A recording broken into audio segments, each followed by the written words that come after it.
Me dejó pensando, no sé cómo empezar yo. Mi intención era referirme a la política, pero más en los ámbitos educativos, más pensando en la formación, haciendo una distinción entre lo que llamaríamos la educación moral, la formación ética y lo que hoy se llama también formación ciudadana, y que muchas veces no se quiere llamar formación política, ¿no? Justamente ahí hay ya un tema para pensar por qué la misma palabra política no quiere aparecer en las escuelas, especialmente en el nivel primario. Ya en el nivel secundario tenemos algunas áreas que se llaman así en algunas jurisdicciones, como participación política o ciudadanía y política.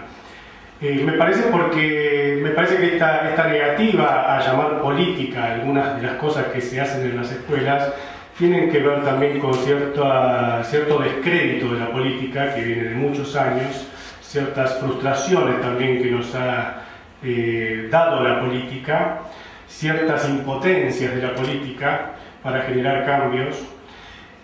Algo que uno podría estar pensando hoy que va revirtiéndose, como cierta idea de lo político más positiva, como pensando hoy que la política es una agencia posible de cambio. Yo me preguntaría primero, ¿para qué educamos? ¿No? En términos generales, ¿para qué educamos más allá de los objetivos particulares que pueda tener un área curricular? Y me parece que educamos para lograr que los chicos, niños, adolescentes vayan llegando paulatinamente a la mayoría de edad. Pero no me refiero a la mayoría de edad en sentido biológico, porque a esa mayoría de edad se llega si la salud nos acompaña y sin necesidad de pasar por la escuela, sino a una mayoría de edad en sentido kantiano, que es la idea de mayoría de edad como la posibilidad de pensar por uno mismo, de ser capaz de pensar por sí mismo, de ser autónomo.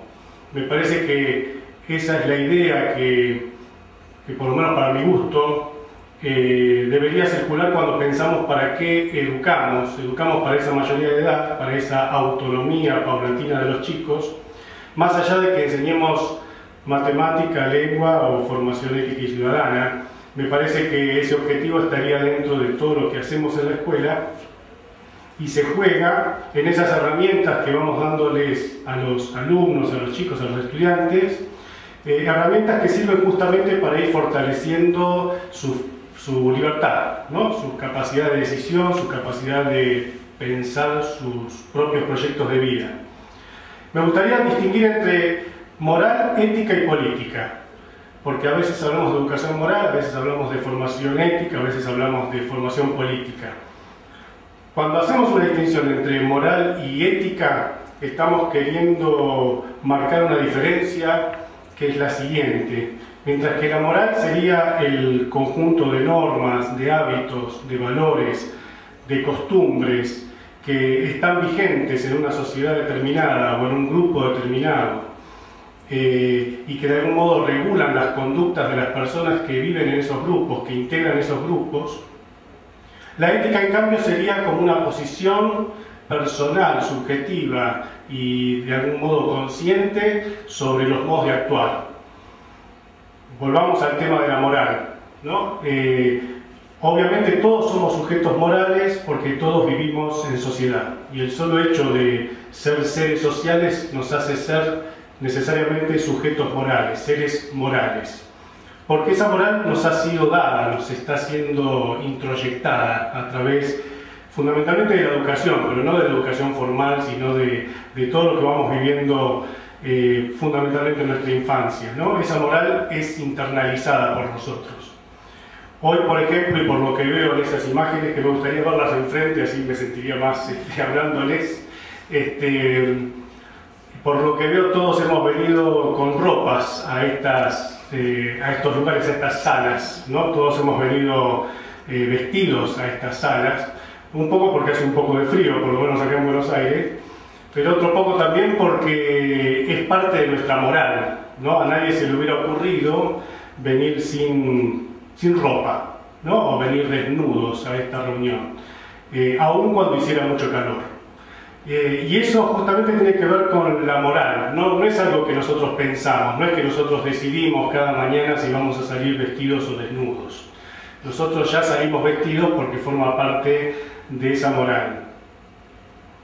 Justamente Colón, cuando llegó a lo que él creía que eran las Indias, al ver a los sujetos desnudos, dijo que no tenían cultura, ¿no? O sea, los consideraba seres sin cultura, porque la moral nuestra, la moral judío-cristiana, comienza con el taparse, comienza con la ropa, ¿no? Comienza con eso del vestirse. Me parece muy importante esto de que podamos ser sujetos morales y, por supuesto, en la educación que haya esta educación moral, porque la educación moral lo que nos permite es economizar nuestras acciones, nuestras tomas de decisiones. No todo lo que hacemos tenemos que decidirlo y pensarlo cada vez, sino que mucho de lo que hacemos está ya de algún modo internalizado, es parte de nuestra conducta. En cambio, yo decía, la ética tiene más que ver con posicionamientos personales acerca de la moral. O sea, ¿qué pensamos sobre lo que está bien, sobre lo que está mal? ¿Por qué creemos que ciertas normas nos parecen justas y otras injustas? ¿O cómo pensamos que tenemos que actuar? ¿Cómo pensamos respecto de lo que hacen los demás? Entonces ahí ya se pasa de algo que era heterónomo, que era aquello que estaba internalizado, a reflexionar racionalmente, volvernos sujetos que toman decisiones respecto de sus modos de ver y sus modos de pensar y de actuar. Entonces se puede pensar a alguien que, por supuesto, es un sujeto moral y como tal hace cosas que le parecen buenas o malas, pero que no haya entrado en esa dimensión ética. Cuando uno entra en la dimensión ética quiere decir que se ha puesto a pensar en eso, ¿no? Que hay alguna pregunta sobre lo bueno y lo malo y sobre la propia acción. También otra forma de entender la ética es entenderla como el arte de vivir, es decir, ¿qué hacemos nosotros con nuestras vidas? ¿No? Cómo nosotros pensamos nuestra vida en el sentido de construir nuestra propia obra. El arte de vivir sería pensarnos a nosotros como artistas de nosotros mismos, ¿no? Decidir sobre nosotros mismos, cómo queremos ser, quiénes queremos ser, cómo vamos construyendo eso que queremos ser, cómo queremos incluso ser vistos o qué queremos dejar, cómo hacemos para que otros nos vean como nosotros queremos que nos vean. Todas esas preguntas tienen que ver con la dimensión ética. Y claramente la dimensión ética supone el ejercicio de la libertad, es decir, somos seres éticos o podemos llegar a ser seres éticos con subjetividades éticas porque somos seres libres, porque actuamos de un modo pero podríamos haber actuado de otro, tomamos decisiones respecto de nuestras vidas y podríamos tomar otras decisiones. La ética supone siempre la libertad.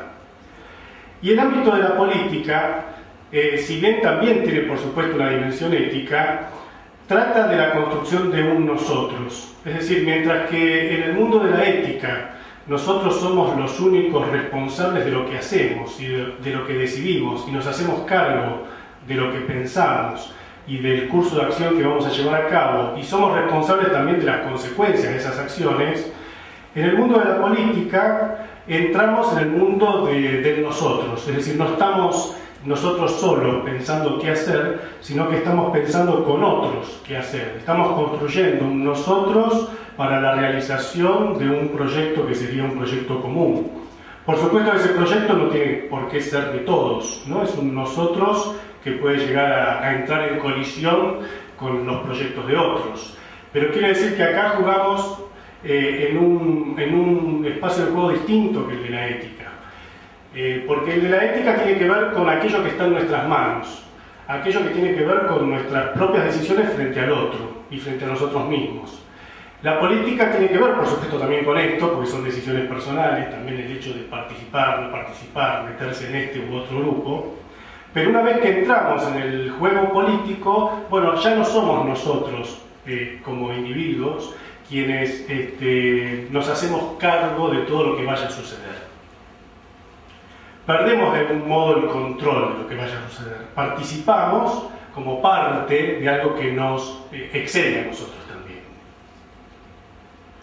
Tanto la moral, la ética como la política suponen la convivencia. Siempre estamos hablando de una vida en común, como dijo aquí Roberto, ¿no?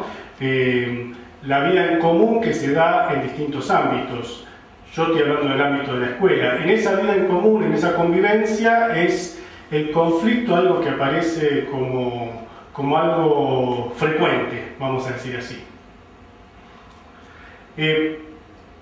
Y ahí aparece en nosotros como una especie de disyuntiva, ¿no? Por un lado necesitamos de los otros, no podemos ser sin los otros, necesitamos de la convivencia para existir, y al mismo tiempo la convivencia nos resulta fastidiosa, nos resulta difícil, nos resulta conflictiva, ¿no? ¿Por qué no renunciamos a la convivencia a pesar de los conflictos que estamos sufriendo por convivir? Y me parece porque somos conscientes de que no podemos desarrollarnos, no podemos desplegarnos sin los demás. Esa convivencia que siempre es conflictiva, y uno diría que es conflictiva por lo de la pluralidad y por lo de el hecho de que somos sujetos distintos quienes convivimos en un espacio común, esa convivencia que es conflictiva es mucho más conflictiva aún en espacios donde estamos obligados a convivir. Es decir, en espacios donde tenemos la obligación de estar todos los días con unos otros a quienes no hemos elegido para estar con ellos. Es decir, aquellos con los que nos tenemos que ver cotidianamente, regularmente, y que no son ni nuestros amigos ni las personas que hemos elegido para pasar esos momentos. Me parece que ese dispositivo escolar es un dispositivo que es una fuente muy rica de conflictos, ¿no? Una fuente de conflictos porque justamente tanto los adultos como los niños y los adolescentes tienen que estar ahí, quieran o no quieran, y tienen que estar con ese otro, les guste o no les guste. Y eso también tiene que ver con una lógica del espacio público, ¿no? El espacio público es un espacio distinto del espacio familiar, donde estamos, nos guste o no nos guste también, pero con algunos que son como nuestros iguales, a los que conocemos más o menos bien, nos podemos sentir familiares, aunque sea. En el espacio público, en cambio, nos encontramos con cualquiera, ¿no? Y ese cualquiera realmente puede ser muy extraño a nosotros, muy diferente de nosotros. Entonces el conflicto en esa convivencia cotidiana y en esa estructura bastante rígida que es la estructura escolar, aparece como algo que no debería ser llamativo ni alarmante, ¿no? Sino como algo consustancial a la misma convivencia. Cuando hablamos de educación moral nos referimos entonces a una educación que intenta adaptar al niño a una cierta moral, ¿no? La idea es que esta moral existe, es una moral construida por los adultos, que es anterior incluso a la existencia de esos niños, y la intención de educar moralmente es la intención de que esos niños se adapten a ese mundo en el que les toca vivir. Es un trabajo de adaptación, ¿no? Por supuesto que hay escuelas confesionales que lo hacen además en terrenos que otras escuelas no lo hacen, ¿no? En una moral religiosa, por ejemplo. Pero toda escuela y toda educación intentan esto de lograr la adaptación. Esto que puede parecer como malo, porque resulta muy heterónomo, porque resulta que el niño tiene que hacer incluso algo que no entiende, sin embargo es algo inevitable y también necesario, ¿no? El hecho de que el niño en sus primeros años vaya aprendiendo ciertos hábitos y que vaya reconociendo que ciertas cosas están mal y otras bien, es parte de lo que hacemos como educadores. No todo es reflexión ni todo es una búsqueda de apropiación racional de lo que hacemos. La educación moral está basada en la educación en hábitos y tiene mucho que ver con lo que hacemos cuando damos órdenes, cuando prohibimos, cuando recompensamos, cuando elogiamos, cuando incluso sancionamos, ¿no? Y si hablamos de recursos didácticos, bueno, cuando uno ya tiene la intención de educar en cierta moral, a veces usa las vidas ejemplares, los grandes ejemplos de vida que deberían ser imitados, y también las fábulas, que son aquellos recursos que llevan a las moralejas, aquellos recursos bien cerraditos, donde no hay mucho que pensar, sino que hay que reconocer qué bien que ha actuado el protagonista de la fábula. En cambio, cuando hablamos de formación ética, pretendemos algo distinto, no porque sea otra cosa en el sentido de que deba entrar en colisión con la educación moral, sino que cuando hablamos de la formación ética estamos queriendo que los sujetos vayan pensando sobre la moral, no solo aquella moral propia, sino también sobre las morales posibles, morales que hayan existido en otros tiempos o morales que existen hoy y en otros lugares o en lugares cercanos, pero que son distintas de las nuestras. Es pensar el origen de la moral, el sentido de la moral, y también empezar a apropiarse racionalmente de aquello que consideramos bueno o de aquello que rechazamos como malo.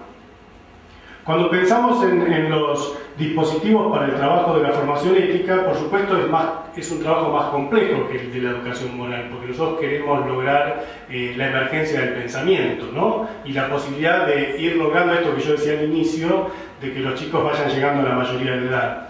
Entonces esos recursos son más complejos, pueden ser cuentos, pueden ser películas, pueden ser dilemas, pero donde se dan acciones complejas y se trata de pensar juntos, pero cada uno según lo que quiera pensar, sobre esas acciones. Acciones que no están cerradas, que no son como las fábulas donde uno ya sabe lo que está bien y lo que está mal, sino acciones donde es discutible o es opinable lo bueno y lo malo.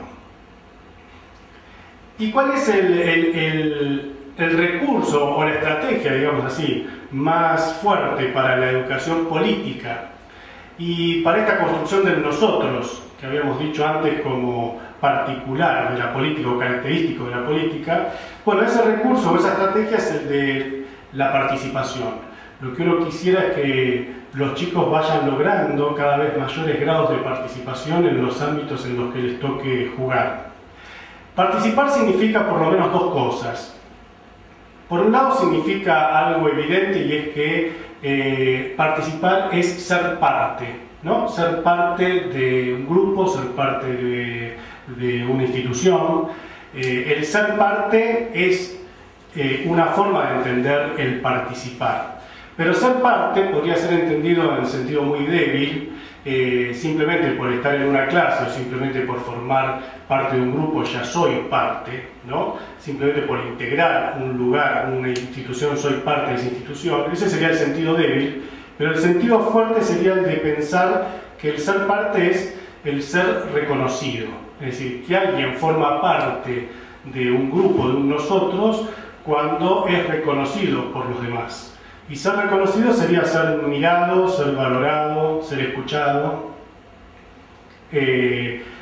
Todorov habla en un libro que se llama La vida en común sobre dos tipos de reconocimiento que los sujetos humanos pretenden, ¿no?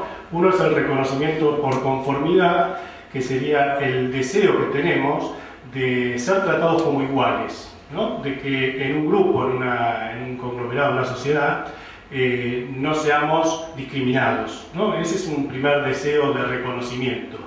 Y el otro deseo de reconocimiento, que parece contradictorio con este, es ser vistos como diferentes, o sea, ser reconocidos como diferentes, que sería un reconocimiento por la diferencia. No solo queremos ser parte en el sentido de iguales, sino también valorados en aquello que podemos aportar nosotros como algo peculiar, ¿no? Ser reconocidos como sujetos. Y esto en el terreno de los derechos se puede mirar también en la historia de la lucha por los derechos, aquellas luchas por la igualdad y aquellas luchas por el reconocimiento de la diferencia, que no son luchas que deban pensarse como contrapuestas, sino que son intereses y necesidades humanos perfectamente entendibles. Todorov dice asimismo que así como las necesidades biológicas de los seres humanos que le permiten vivir son necesidades más o menos saciables, en cambio las necesidades de reconocimiento, que también son propios del humano, son insaciables. O sea, siempre queremos reconocimiento y nunca nos sentiremos totalmente satisfechos con los grados de reconocimiento que podamos obtener, ¿no?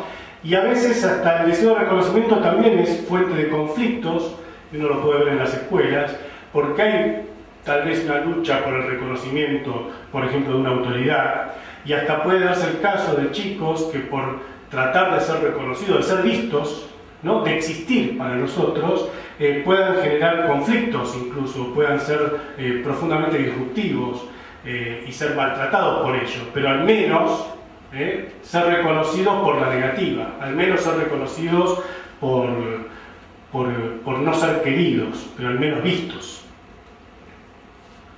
Entonces, me parece que una de las estrategias, no estrategia, porque esto ya no tiene que ver con algo de lo didáctico, sino que tiene que ver con la posición docente y el educar. Me parece que cuando tomamos en cuenta esta necesidad del reconocimiento, lo que no podemos hacer en las escuelas es no ver, no escuchar, no valorar y mucho menos descalificar, ¿no? Y uno lo puede encontrar en las escuelas, en las propias biografías escolares, ¿no? Cuando nos han dicho alguna vez, vos para esto no servís, bueno, nos han de algún modo cerrado una puerta, ¿no? No nos han reconocido en algo o nos han valorado negativamente y de algún modo nos han debilitado. Y esto tiene implicancias luego para el otro tipo de participación, que es la participación activa en algún proyecto común, porque alguien que se desvaloriza porque no es valorado, alguien que ya no tiene mucha fe en sí mismo o no tiene mucho amor propio, cosa que puede pasar con los chicos, ¿por qué va a querer comprometerse en algo común o por qué va a querer participar de algo que tenga que ver con un proyecto para otros incluso? Si lo que uno puede dar vale nada.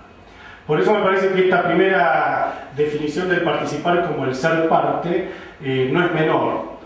La otra manera de entender el participar, o la otra cara de la participación, es el del ejercicio del poder, ¿no? Uno participa cuando puede ejercer poder, cuando puede construir con otros poder, cuando puede lidiar con otros poderes, cuando puede disputar el poder. Pero digamos, la relación entre participación y poder es indisoluble. De nada, digamos, no sería participación algún tipo de acción que no ejerza algún tipo de poder o no puede influir en nada sobre lo que está sucediendo. Entonces, ahí sería en todo caso una participación fallida.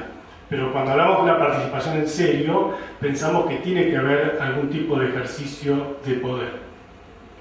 No el poder como una cosa que se tiene y que se pasa de manos, sino el poder como una relación fluctuante y dinámica, ¿no? El poder es algo que tiene que ver con la relación entre los sujetos y los grupos y que hoy puede estar en un lugar y mañana puede estar en otro, o puede ser que en un mismo momento se ejerza poder de maneras que vaya fluctuando, que vaya pasando de manos, pero en un mismo escenario y en una misma situación. El docente puede tener poder sobre sus alumnos cuando logra que los alumnos hagan lo que él quiere que hagan, pero muchas veces los alumnos tienen poder sobre el docente también cuando logran que haga lo que ellos quieren que haga, y ese poder no estaría en ningún lado, finalmente. Cuando hablamos del poder en el espacio público, porque también podemos pensar el poder individual de cada uno, por ejemplo en el ámbito familiar, y pensar que el padre tiene poder sobre sus hijos o los hijos sobre los padres, quiero decir, se puede pensar en ámbitos privados, pero cuando hablamos del poder en el espacio público, y la escuela es un espacio público por excelencia, estamos pensando en un poder compartido, es decir, no hay un poder que se pueda ejercer en el espacio público que se pueda ejercer en soledad, sino que ese poder se construye siempre con otros. O sea, solo hay poder cuando hay una construcción conjunta. Aquella famosa campaña de Menem, no me acuerdo si fue para la última elección del 2003, que decía Menem lo hizo, ¿se acuerdan? Menem lo hizo. Siguiendo esta idea de que el poder es algo que se comparte y que el poder se construye con otros, podríamos decir que esa frase era cierta en términos relativos, porque Menem no lo hizo solo, ¿sí? Menem no hubiera podido hacer lo que hizo sin el concurso de muchos otros que apoyaron, o de muchos otros que se hicieron los distraídos, o de muchos otros que incluso implementaron aquello que pudo haber surgido de un líder. Entonces, mientras que la participación como el ser parte necesita de nuestro reconocimiento, o sea, para que alguien se sienta parte tiene que ser reconocido, La participación como ejercicio del poder necesita de nuestra confianza. Cuando hablamos de nosotros como adultos o como autoridades o como docentes, que estamos propiciando una participación, bueno, entonces tiene que darse la confianza. El docente, el adulto, la autoridad, tiene que poder confiar en las capacidades de los chicos, de los adolescentes, para que ellos puedan organizarse, para que puedan tomar decisiones, para que puedan influir en decisiones, o para que puedan al menos ser consultados en algunas decisiones que los puedan involucrar. Y este tema de la confianza, que muchas veces se ve en textos pedagógicos, es interesante porque la confianza no se da al que lo merece. Digamos, no sería ya confianza si yo lo que hago es simplemente decirle a alguien en quien creo profundamente, ¿no? Porque me ha demostrado sus capacidades, decirle sí, hacelo, ¿no? Y yo confío en vos. Bueno, en realidad eso no sería tanto confianza, sería simplemente que sé que lo va a poder hacer y no tengo preocupaciones respecto de esa posibilidad, ¿no? La confianza es algo que se ofrece, que se da para que sea posible algo que todavía no está, ¿no? Para que alguien que aún no ha hecho algo sobre eso pueda hacerlo y vaya viendo sus capacidades, ¿no? Para que esas capacidades se desplieguen, pero no porque ya estaban dadas, ya estaban desplegadas, sino que es el permitir hacer, ¿no? Y ese permitir hacer a veces nos lleva a situaciones conflictivas o también a defraudaciones, ¿no? Nos sentimos frustrados. Él daba el ejemplo de los chicos de Pellegrini. Yo pensaba en modos de participación que a veces los chicos ejercen, autoridades que habilitan esos modos, y después situaciones que por ahí no son agradables o necesidad de limitar cierta situación porque se nos ha ido de las manos. Estoy pensando en un docente, una autoridad educativa, ¿no?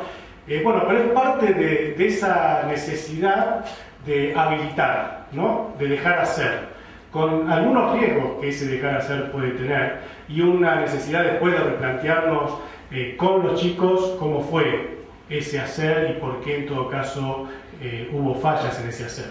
Pero cuando ofrecemos eso que es la confianza, deberíamos hacerlo plenamente, es decir, permitiendo efectivamente que los chicos, que los adolescentes puedan influir en las decisiones o tomar decisiones. De algún modo la confianza lo que significa es renunciar al propio poder. O sea, así como estamos diciendo que queremos que los chicos participen y en ese caso tienen que ejercer su poder o tienen que poder manejarse con un poder que podrían ellos tener, para que eso se pueda dar hay que poder renunciar o limitar el propio poder con el fin de que ese poder sea delegado. Entonces yo diría, en términos operativos, y estamos hablando de distintas edades de los chicos, ¿no? Por supuesto no es lo mismo el tipo de poder que uno puede delegar en niños muy pequeños que en chicos más adultos. Acotar el espacio de la participación con conciencia de qué es lo que estamos dispuestos a dejar hacer, pero una vez que lo dejamos hacer, dejémoslo hacer. Es decir, no hagamos que eso se transforme luego en una frustración. O sea, que una vez que hemos ofrecido ese espacio y hemos querido que los chicos intervengan, después querer desandar el camino o decir, no, esto no se va a hacer. Bueno, sería bueno primero pensar en ese espacio que hemos ofrecido, ¿no? Mejor acotarlo y no frustrar, porque la frustración es parte también de una formación, ¿no? Que el chico se frustre en su participación también forma, también educa en contra de la participación. En términos de clave de época o en términos del contexto en el que estamos pensando esto, se puede decir que es bastante común ver, no en el mundo de los chicos, sino también en el mundo de los adultos, cierta apatía respecto de la participación. Eso que antes era mucho más llamativo, hoy podemos pensar en alguna reversión o en mayor interés político por parte de los jóvenes y también de los adultos.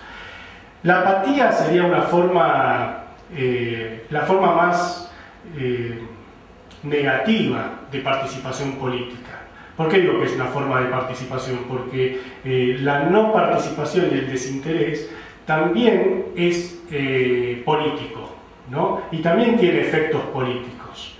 Y es una forma que se pretende irresponsable, o sea, se pretende como una forma que no tiene nada que ver, que no hace daño y que es inofensiva, cuando en realidad sus efectos son graves, ¿no? Hubo un caso en Francia con una elección general hace unos años donde la ciudadanía no tuvo interés en participar de la elección y casi gana Le Pen, que era el candidato fascista, y en la segunda vuelta fueron todos a votar, ¿no? Porque se dieron cuenta que digamos, esa falta de participación también tenía un efecto político. Yo creo que, así como decía Sartre, estamos condenados a ser libres, no podemos renunciar a nuestra libertad aun cuando quisiéramos, y tenemos que hacernos cargo de quiénes somos o de quiénes queremos ser. También pasa lo mismo con la política, no podemos no ser políticos, porque en definitiva cuando se trata de lo común, cuando se trata de lo público, nuestras acciones o nuestras omisiones también generan algo en el terreno de lo político. Y según un autor llamado Balzer, la participación actual, él habla de Europa, pero uno puede pensarlo también con muchos ejemplos en la Argentina, la participación ciudadana actual es intermitente, dice él, ¿no? Y surge muchas veces por afectaciones personales. O sea, las personas participan en algún momento, salen a la calle, cuando se sienten agraviadas, cuando se sienten vulneradas, pero personalmente, o cuando hay algo que tiene que ver con una vulneración de sus derechos, a veces derechos muy graves, como la pérdida de un ser querido, ¿no? Algún caso de inseguridad, o a veces en el terreno económico, pero digamos, personas que se reconocen como ciudadanas y quieren salir al espacio público, pero por haber sido tocadas, digamos así, tocadas directamente. Este tipo de participación, ¿por qué es intermitente? Primero porque es muy puntual, tiene que ver con una situación particular, aunque se junten muchos dañados por lo mismo.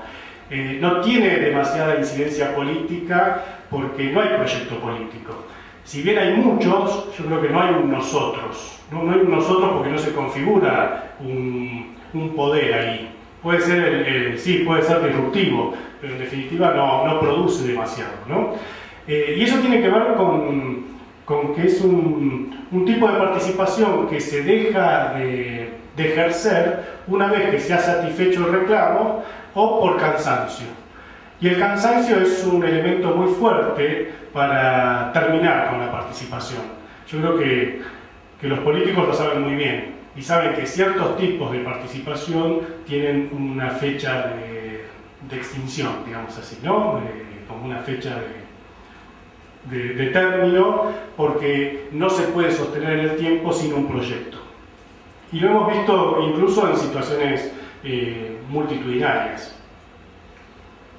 Entonces, si uno piensa estos problemas de la participación, la apatía o la participación intermitente, y piensa también cómo influyen los medios en este tipo de participación, porque también cierta conciencia política, entre comillas, está formateada por los medios. No porque haya quienes quieren ocasionar daños o haya un complot contra los ciudadanos, sino porque la propia lógica de los medios nos lleva a estar atados al presente como ciudadanos. Es decir, los medios lo que hacen es presentar la primicia, de algún modo atraer con alguna actualidad que pueda conmover, ¿sí? Y nosotros como lectores, como oyentes, como audiencia, estamos muy atados a eso que nos es mostrado por los medios y a esas primicias. Entonces, esa conciencia que está siempre atada al presente, que se conmueve por lo que pasa hoy,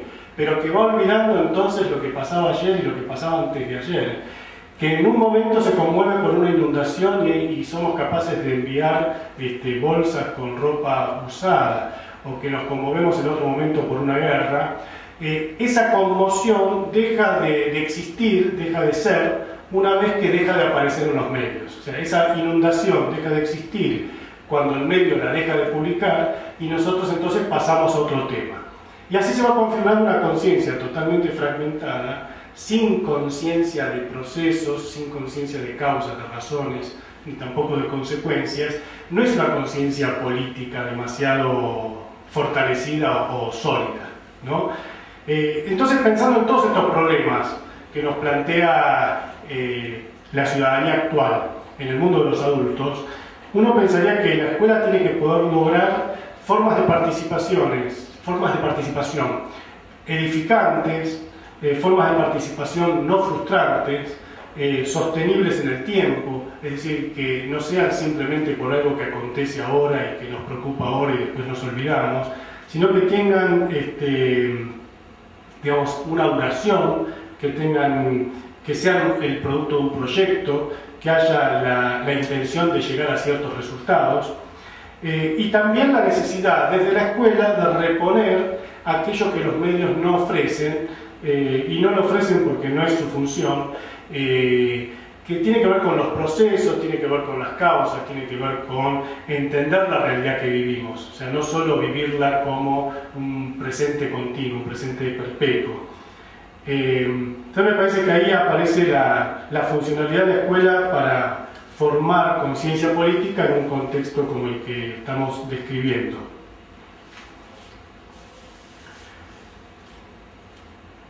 Hay algo que me llama mucho la atención y que tiene mucho que ver con el tema de la participación en la actualidad, y que es el recurso de la votación. Me llama la atención hoy día, cuando se están discutiendo algunos temas hoy en el mundo de la política, que cuando aparece una manifestación, una marcha, lo que fuere, muchos que están en contra de eso dicen, bueno, esperemos a que voten y veamos qué pasa, ¿no? O veamos qué pasa con las urnas, digamos, o pongámosles una urna y veamos qué votan. O cuántos son en definitiva, digamos, cierto recurso al número o a la mayoría, como si ese recurso fuera lo que determina la razón, la verdad o la falsedad de lo que se sostiene, ¿no? O la legitimidad de lo que se sostiene. Me llama mucho la atención porque a veces lo dicen políticos que son propiciadores de la participación y que me parece que no creen que la democracia se reduzca al votar, sino que todas esas manifestaciones también forman parte del juego democrático. Y ahí también lo veo a veces en la escuela, como en las intenciones que hay desde la escuela de propiciar la participación, se va directamente a la votación. O sea, lo que se hace es una especie de... A veces son simulacros, ¿no?, para aprender a votar. Pero a veces no, a veces se toman decisiones con el ejercicio de la votación, pero resulta ser que la votación se pone al inicio del proceso. Es decir, en definitiva se reduce la participación a votar, cuando en realidad la votación es un recurso que hemos ideado en democracia para una toma de decisiones, pero que es el recurso culminante de todo un proceso de deliberación. Es decir, en todo caso, lo que la votación hace es que se logre llegar a una decisión que será la que decida la mayoría, porque no ha habido la posibilidad de armar un proyecto entre todos, y en general eso es lo que sucede. Pero me parece que poner la votación al inicio del proceso es obturar todo tipo de discusión, todo proceso que podríamos llamar democrático.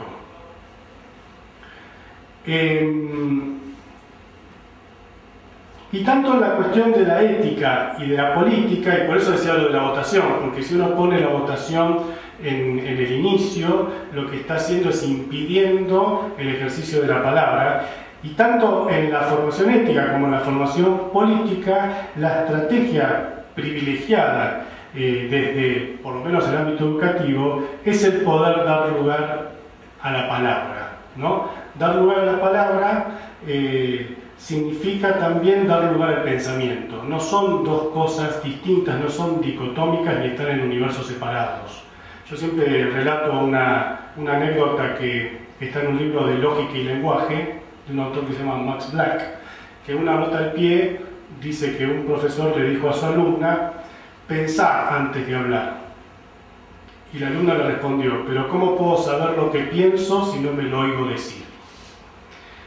Entonces, lo que la alumna está diciendo, ojo que el pensamiento no es algo que está en nuestra mente independientemente de la palabra, ¿no? De algún modo es un discurso, puede ser un discurso interno que todavía no se ha expresado, pero en general podríamos pensar, y más cuando estamos pensando en el ámbito público, que el pensamiento se construye con el ejercicio de la palabra. Cuando yo hablo, mientras hablo en un debate, si es un verdadero debate, voy construyendo lo que pienso, voy descubriendo lo que pienso mientras hablo, descubro lo que pienso mientras escucho a otro hablar, me pregunto qué pienso de aquello que el otro está diciendo, me posiciono frente a lo que el otro dice, y hasta puedo cambiar mi forma de pensar por escuchar otra opción que aparece en la palabra del otro. Entonces digo, en un auténtico debate se da el ejercicio del pensamiento, no es simplemente decir lo que ya pensamos. Y esto también vale para la escuela, ¿no? Digamos, uno puede darse cuenta cuando un debate es un auténtico debate y cuando no lo es. Cuando no lo es, quiere decir que es un intercambio de aquello que ya trajimos, ¿no? De aquello que cada uno piensa. Seguramente sobre un tema sobre el cual alguien ya ha pensado algo, ya hemos pensado algo antes de ser invitados a hablar, ¿no? Cuando hay un auténtico debate, se ve que estamos pensando, de que estamos construyendo pensamiento. No quiere decir que tengamos que estar de acuerdo, pero sí que el pensamiento se está produciendo en el momento en que estamos hablando. Muchas veces sucede porque lo que se nos propone como tema de debate no es algo que tengamos pensado, no tenemos por qué saber qué pensamos antes de debatir, sino que en el mismo momento de debatir vamos pensando. A mí me parece que es fundamental esto de dar lugar al hablar, pero no simplemente como un espacio donde cada uno opina, sino como un espacio para construir lo que pensamos.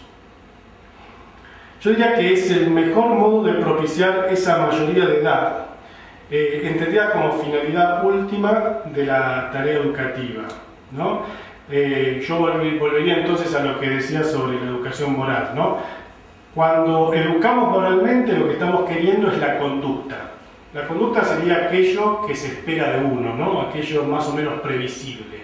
Cuando uno educa moralmente, está queriendo que un chico se adapte a lo que se espera de él, ¿no? Hay un mundo adulto que le está diciendo, bueno, estas son las normas, tendrías que conocerlas y respetarlas, ¿no? Estamos queriendo la conducta, que todos más o menos actúen de un modo similar y no se pasen de la raya o no se vayan de lo que consideramos lo normal, ¿no? Lo estoy diciendo todo entre comillas.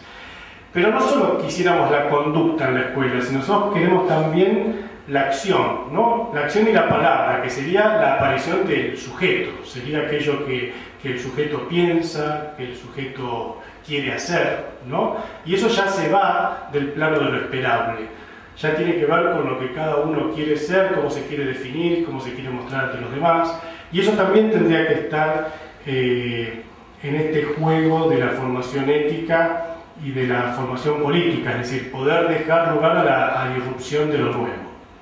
Bueno, muchas gracias.